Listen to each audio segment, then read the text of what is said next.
यहीं से भगवान श्री कृष्ण को वासुदेव जी टोकरे में रख के उस पार गोकुल लेके गए हैं। यही मामा कंस रहते थे और यहीं से मामा जी का राज चलता था भैया जी। ब्रिज 84 कोस में और 4 गांव निज धाम, वृंदावन और मधुपुरी 100 बरसानो नंदगांव। देखो अभी हम मथुरा के यमुना मैया विश्राम घाट पर हैं और जैसे अब हम चल रहे हैं गोकुल की ओर। सामने जैसे देख रहे हैं पूरा हरा भरा जंगल है।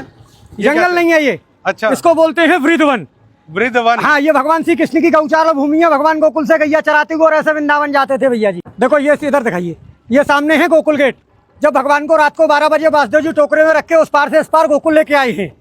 इत मथुरा इत गोकुल नगरी, बीच बहते हैं यमुना गहरी, तो भगवान को यहीं से लेके आए हैं। तो भैया जिस तरीके से मथुरा आज से मतलब 100 साल पहले रहा होगा, आज भी वैसे नहीं, 100 साल नहीं। मथुरा द्वापर में भी थी, मथुरा त्रेता में भी थी और मथुरा आज भी है और अनंत काल तक रहेगी। मथुरापुरी को ब्रजमंडल बोला जाता है। अब देखो ये सामने कंस का किला है भैया जी। अच्छा, यही मामा कंस रहते थे और यहीं से मामा जी का राज चलता था भैया जी। मतलब कि वो रहते यहाँ पे थे। हाँ। और जेल उन्होंने कहीं और बनाई। जेल 1 किलोमीटर है यहाँ से। जो भगवान श्री कृष्ण का जन्म हुआ, देवकी वसुदेव जी को कंस बंद कर रखता, वो 1 किलोमीटर है यहाँ से। और कंस का अखाड़ा यहाँ से 1.5 किलोमीटर है, जहाँ भगवान का कंस के साथ में युद्ध हुआ है। क्योंकि भगवान के साथ में कंस का जो शस्त्र युद्ध नहीं हुआ, मल्ल युद्ध हुआ।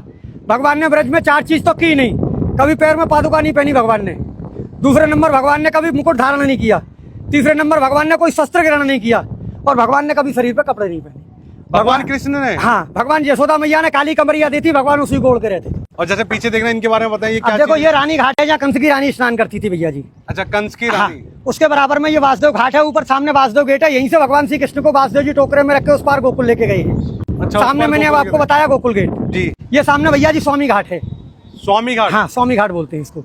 ये इधर संत घाट है भैया जी। अभी जैसे ये आपने मुझे बताया था कि किला था ये कंस का, तो इस किले में जाने दिया जाता था? नहीं, उसमें एंट्री नहीं मिलेगी। ऐसा है, पूर्वजों के जमाने से ये बताते हैं कि इसमें कुछ शोध करता गए थे जो कभी वापस नहीं आए, इसलिए सरकार ने उसको बैन कर दिया। मथुरापुरी में सबसे बड़ा पर्व बहन भाई का होता है। कार्तिक महीना में भाई दूज के दिन जो भाई बहन मथुरापुरी में हाथ पकड़ के स्नान करते हैं वो कभी यमलोक में नहीं जाते। ऐसा वरदान धर्मराज ने यमुना मैया को दिया है।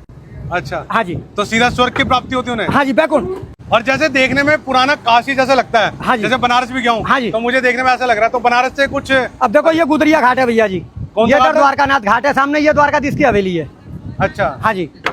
तो जैसे मैं पूछूं कि बनारस के जैसा लगता है, बनारस की कुछ मान्यता है यहाँ पे? नहीं, बनारस की तो जितने भी तीर्थ हैं 4 महीने सब ब्रज में निवास करते हैं भैया जी। सावन भादों क्वार कार्तिक। जैसे लोग कहते हैं देव सो गए, तो देवता कभी सोते नहीं भैया जी। उनकी सबकी ड्यूटी ब्रज में लगती है।